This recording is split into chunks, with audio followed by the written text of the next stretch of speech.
We have a great series of topics and panels for you, but we're going to start with a terrific presentation by Dr. Maritn Stopford. I don't think that I need to introduce Maritn. Maritn is so well known, and all I want to say is that I am, on behalf of Capital Link, we are grateful and gratified that he came to be with us today and deliver a keynote presentation. So, Maritn, thank you very much. It's a privilege to have you with us. Your presentations are always knockout, so we can't wait for you to take over. Well, there's nothing like starting out from with a low bar, you know. Shipping in the era of change. I thought to get me started, I'd ask you a question. How do you make a pie? Let's say, for example, a steak and kidney pie, which is supposed to be one of the UK's only real gastronomic recipes, although most Americans can't stand it. But if you want to, the first thing you have to do to make the pie is you get a list of ingredients. I've got some here. You get some kidney, some beef, some flour, some suet, some butter, some onions, herbs, garlic, and stock. And then the next thing you do, if you're me, is you put it all in the food processor and you mix it up for about 2 minutes, and you pour it into a bowl and you put it in the oven. And I'm sorry to say that what comes out is probably a sort of solid lump of rather unappetizing, stringy beef, you know. And I think that really takes me into the question of where we're going to go in the shipping industry, because I would say, having sat through the really fantastic panels this morning, all the issues, all the ingredients for the recipe are on the table. They're there now. You might decide afterwards you don't really like garlic, but nevertheless, you know, you can have some fancy fuels if you like it. The big question is how we cook the pie. And so that's what I'm going to try and do. I don't think I have much new to say in terms of the ingredients, but I'm going to try and talk a little bit about the pie that the shipping industry is going to bake in the next few years. And I'm going to do this in 4 stages. I'll give you a preview because I know Nicholas always provides a countdown clock, which when you get a bit nervous towards the end. So if I haven't finished, at least that means that you know what I was going to say. I'm going to tell you. Yeah, no, well, you've got to keep to your timetable. Energy scenarios 2020 to 2050 show one very clear conclusion, which I think Dr. Narvik introduced us to first thing this morning, which is that there's going to be a green energy gap. We don't know how long it'll last, but there is going to be a gap. The second thing is, we got 2 sort of magic bullets, which might just plug that gap quite nicely. First of all is nuclear, which looks as though it might work quite well for shipping. It's an option. It's an ingredient you might put in so that everybody would like it. And the other is geothermal energy, which is sort of creeping onto the scene and no doubt will have many difficulties, but is worth bearing in mind, not because you can do geothermal drilling from a ship, God forbid, but you actually might find that the geothermal energy takes the pressure off the supply of green fuels, so it's worth keeping an eye on that.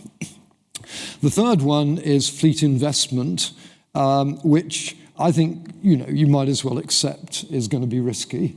The last 30 years, the strategy has been pretty straightforward. You didn't need to spend that much time doing your corporate plan. You ordered a ship when it was cheap. You ordered it slightly bigger than the last one, and you cut your costs so that you could get through any recessions that come, and you tried to get the bank to take as much of the risk as you possibly could, and that was a very you were supposed to laugh after that, but obviously it was not getting a laugh, The joke was supposed to be that you tried to get the banks to take the risk, but I guess it's so obvious it's not worth mentioning, So it's going to be risky. And finally, the fourth is that you do need some sort of, every company is going to need some sort of voyage plan to 2050, which is more substantial than you've had in the past. And we've had some very good comments this morning on that particular score. And finally, this all takes us into the question of governance and who is actually responsible for making the pie. It's easy to point at IMO. Is it really IMO that's going to run the show, or is there a responsibility somewhere else? So that's what I'm going to try and scoot through. So some of the slides I'm sure you'll have seen before, so I'll pass over them quite quickly, and you can get the slides afterwards.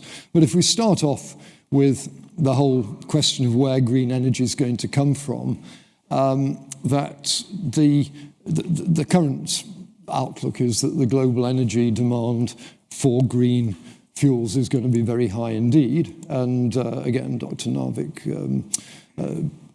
showed that one quite clearly. The big agencies are saying that population is going to keep growing, 25% by 2050.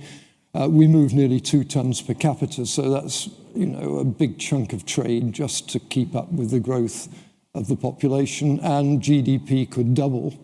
And so really there's some sort of pressure, at least initially, on shipping to have enough capacity to deal with this.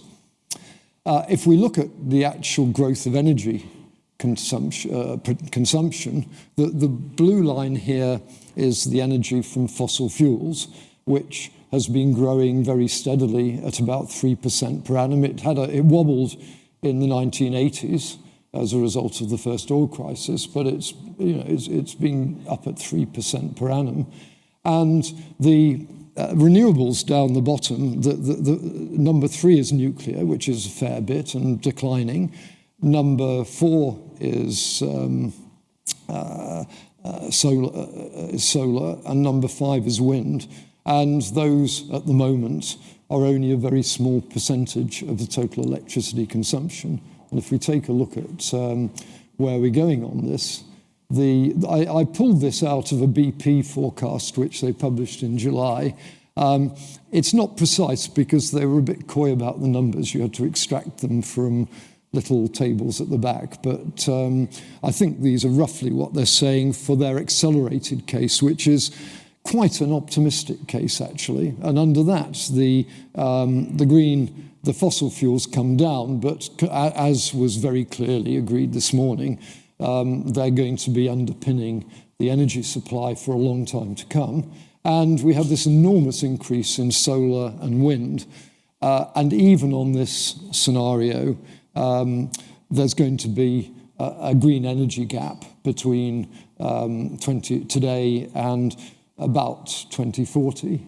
And if you can't produce solar and wind on this scale, which is absolutely not proven, then you get an even bigger gap, And my guess would be that shipping would be quite low in the pecking order. But as was discussed in the last panel, it's not really shipping, it's the charterers who are going to pay for this. So will they be prepared to pay eye-watering sums of money for solar and solar fuels?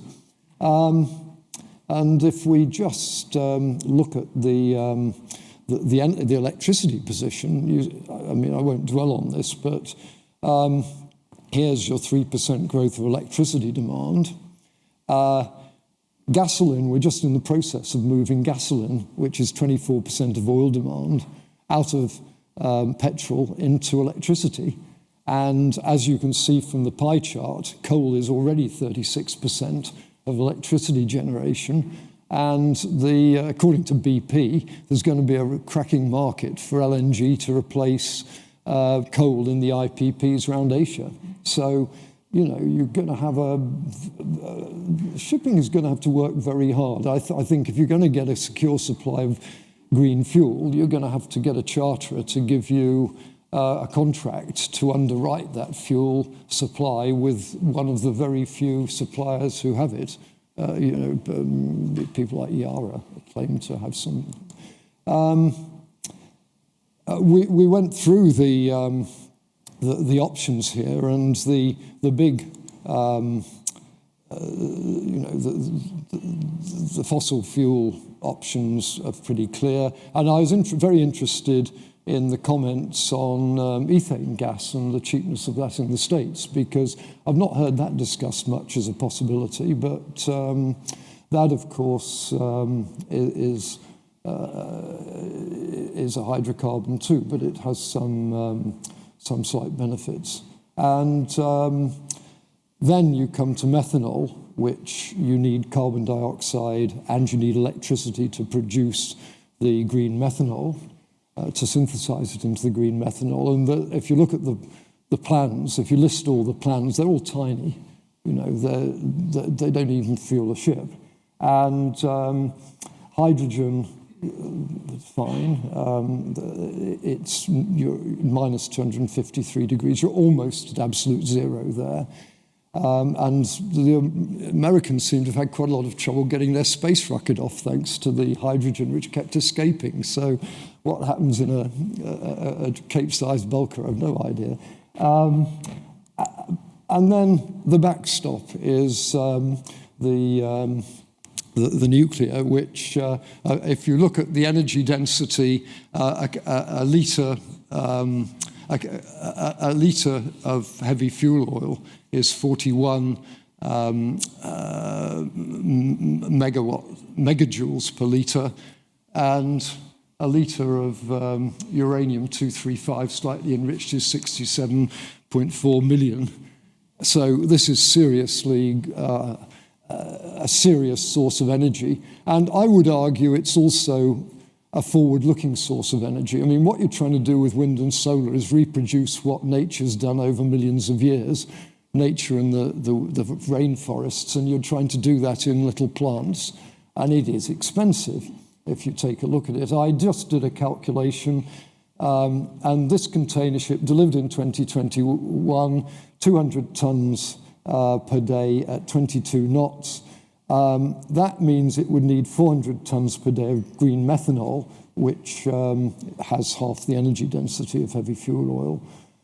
And to produce 400 tons of green methanol, I reckon you need 36 offshore, 10 megawatt offshore wind turbines. And the investment cost there is $1.1 billion.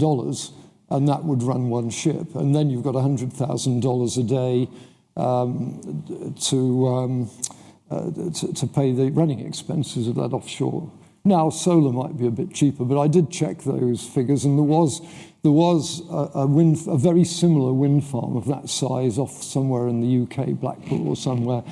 Half of that sold to a Danish finance company in 2017 for $660 million. So there's big, this stuff is not going to be cheap. And just going back again to Dr. Narvik's very fascinating presentation, if we look at the way oil prices have gone, oil price has been highly volatile, but it has increased over the years. This is the red line is the oil price at market prices, and this is inflation adjusted to 2021 prices. So, for example, in 1970, the price of oil in today's was about $11 a barrel. The average, if 1950 to 70, was $16 a barrel. The average, 1973 to 2002, was $50 a barrel. The average, 2002 to 2022, was $80 a barrel. So we are, on average, we are truly in the age of high. I think, Dr. Narvik said we're coming into the age, the point where oil is the reference, taking over the reference from coal. I'd say, add to that the fact that for the last 20 years, we've been adjusting to very high oil prices. And if this grows at the trend on that real price of oil is 6% growth per annum since 1950, compared with 2.3% growth, 2.3% US inflation. So oil has been going up twice as fast over 50 years as the US price index generally. And if we extrapolate that to 2022, you get up to $160 a barrel. So whatever you do, you might as well do, if you're going to do your, if you're going to bake your pie, you need to bake it at a temperature of $160 a ton, I mean, at $160 a barrel, that looks like that even if green fuel is very expensive, also heavy fuel oil is going to be expensive too. So your options, again, suddenly the economics of every single calculation that your finance director runs are going to be radically changed. The ships are going to look cheap. The fuel is going to look massively expensive. All those things that were 10 years, those energy-saving things that were 10 years payout, when you did the calculation 2 years ago, those will suddenly give you they'll give you a very quick payback at these sort of energy prices. Now, I'm going to have a very quick cant around nuclear and geothermal. It used to be, nuclear is unpopular today, but there was a time when very respected people were predicting that tankers would have nuclear engines. And indeed, in the mid-60s, D.K. Ludwig, a very well-known American entrepreneur, was busy investing in nuclear ships. He didn't actually get there, but he was very keen on it. So it used to be taken seriously. The option on the table at the moment is the molten salt reactor.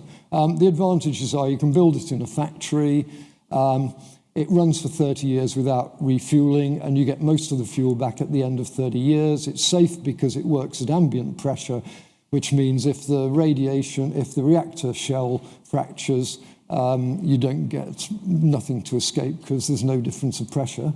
And if in fact the reactor overheats, the molten salt, which is just like water, drains down into the tank below the reactor. And it solidifies, and the nuclear fuel is in the salt.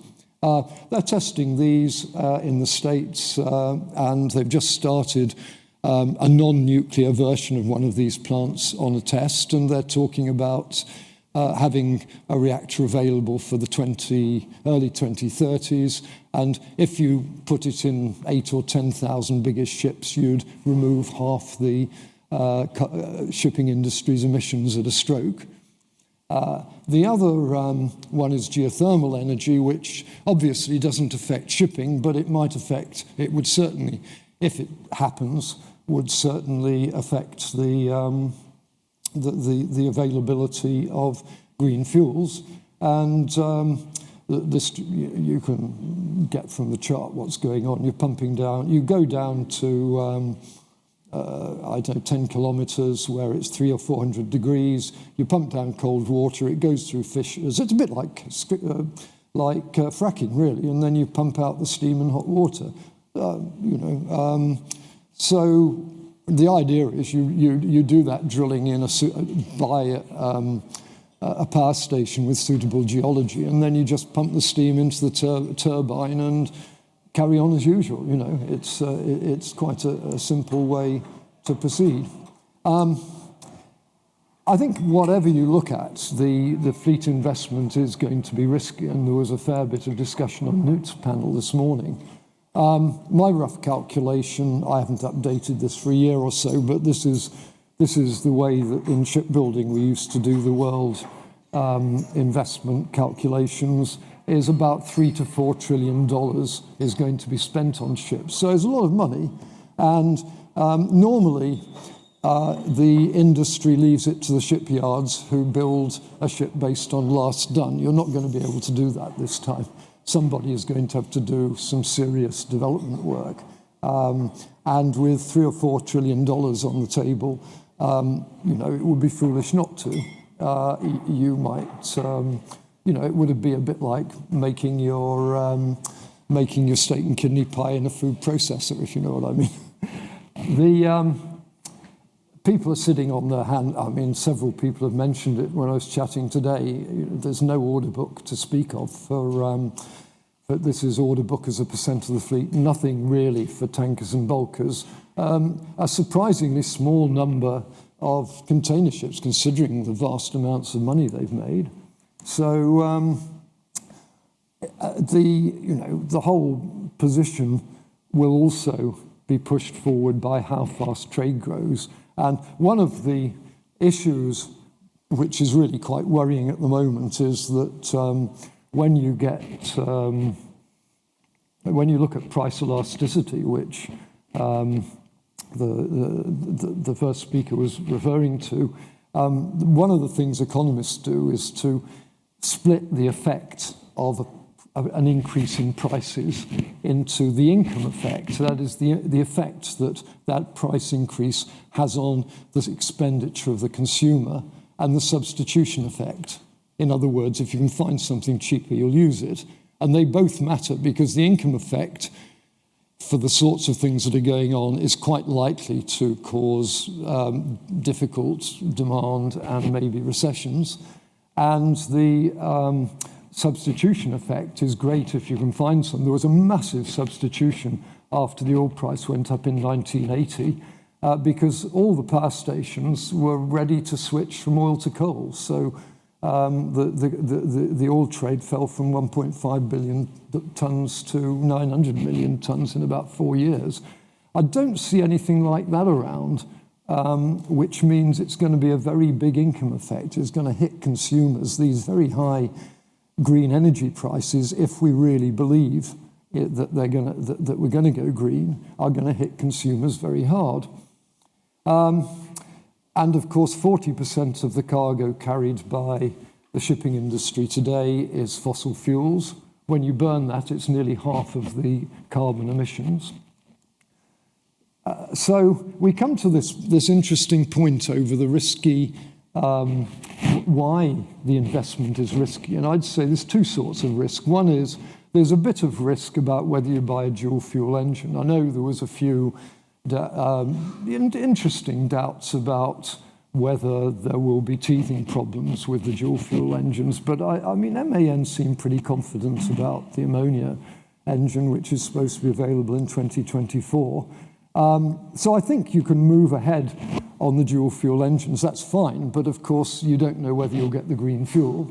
The more interesting question is in about 2032, 33, you're going to get this great spike of replacement. I mean, some point these ships are going to be replaced, and if you get hustled into replacing those ships, you really want to be replacing them with state-of-the-art, which means if you want to have some magic bullets available, like nuclear, it really needs to be on the table and ready to go by 2032, or some other equivalent.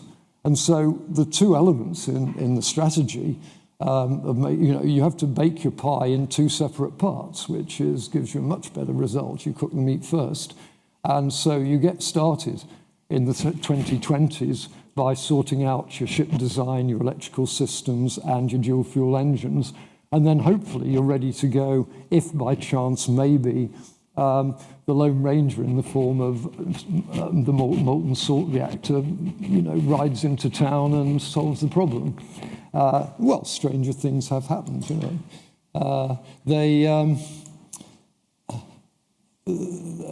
and of course, either way, these are my model projections of carbon emissions under the three scenarios in the trade scenarios I didn't go over, but they're in the slide. And they also vary the speed, because you've always got the fallback that you can slow down. So the green one at the bottom is low trade growth and only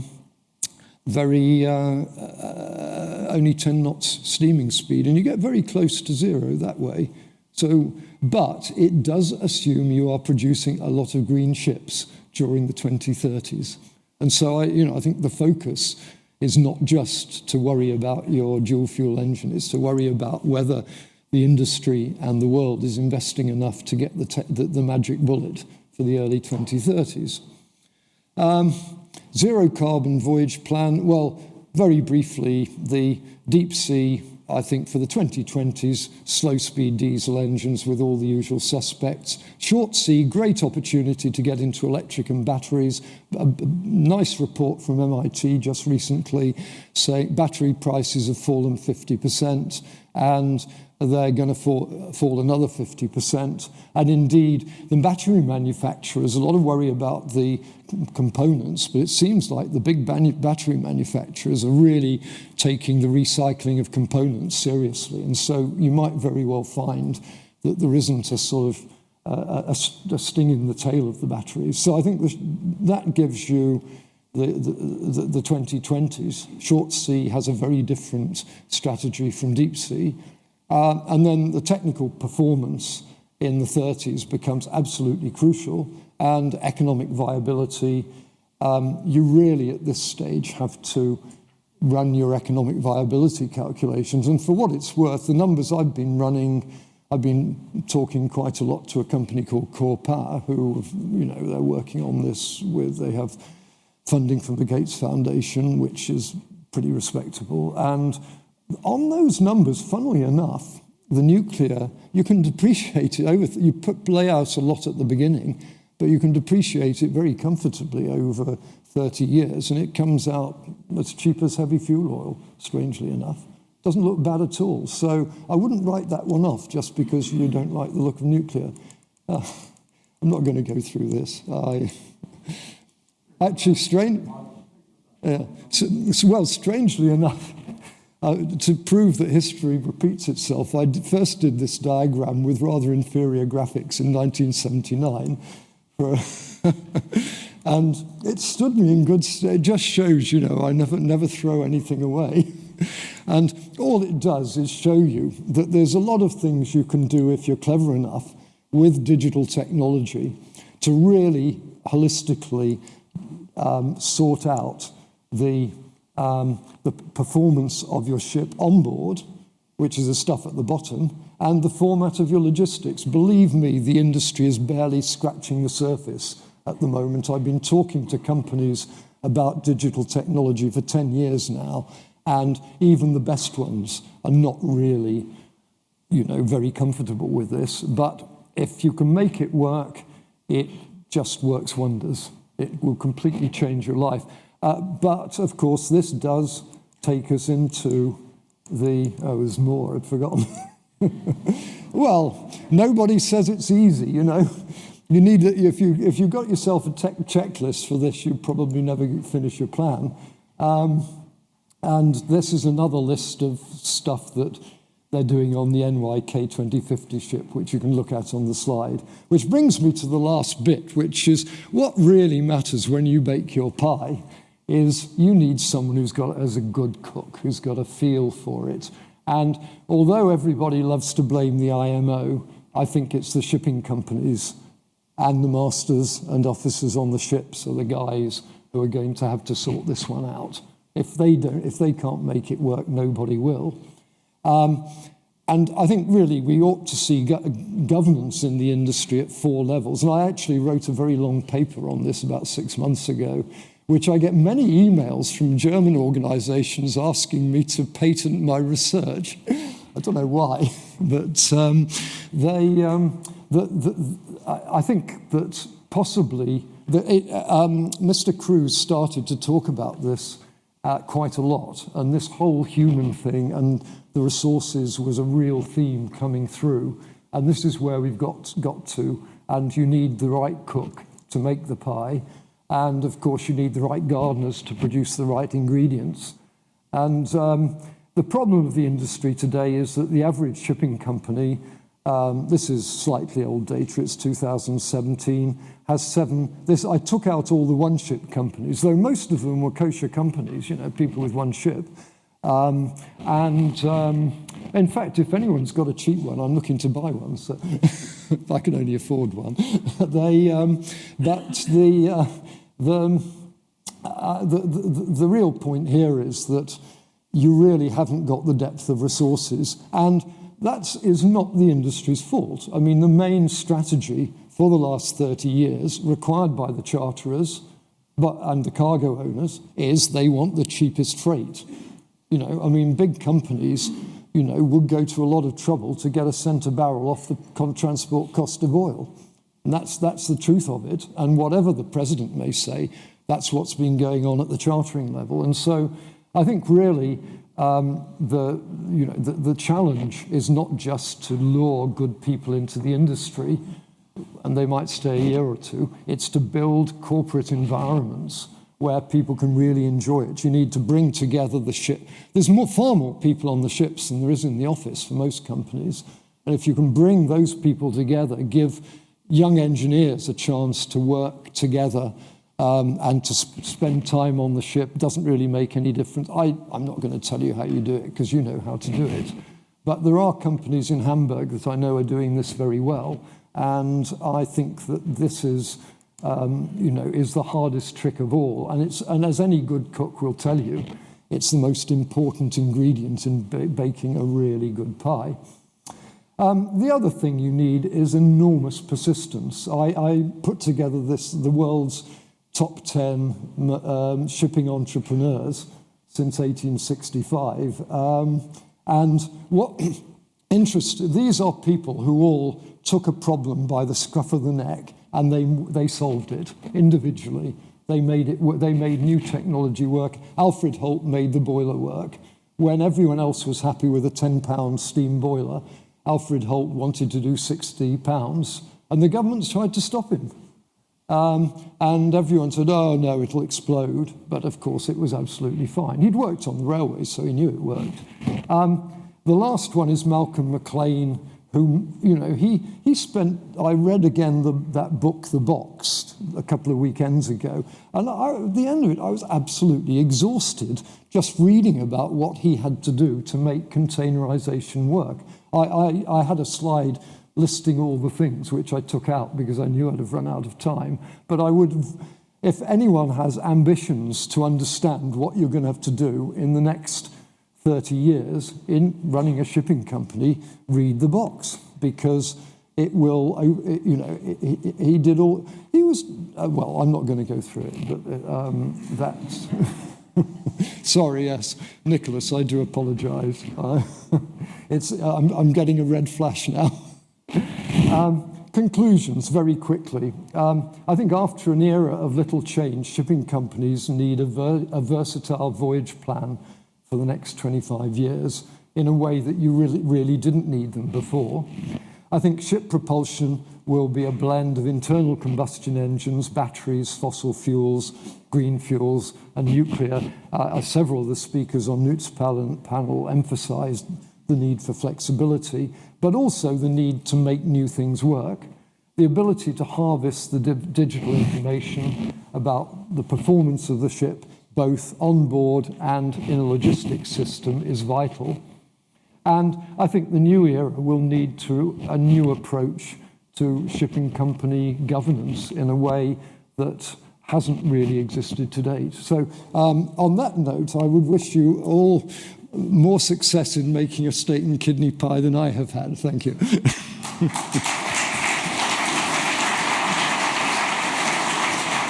Maritn, thank you for, as expected, a terrific presentation.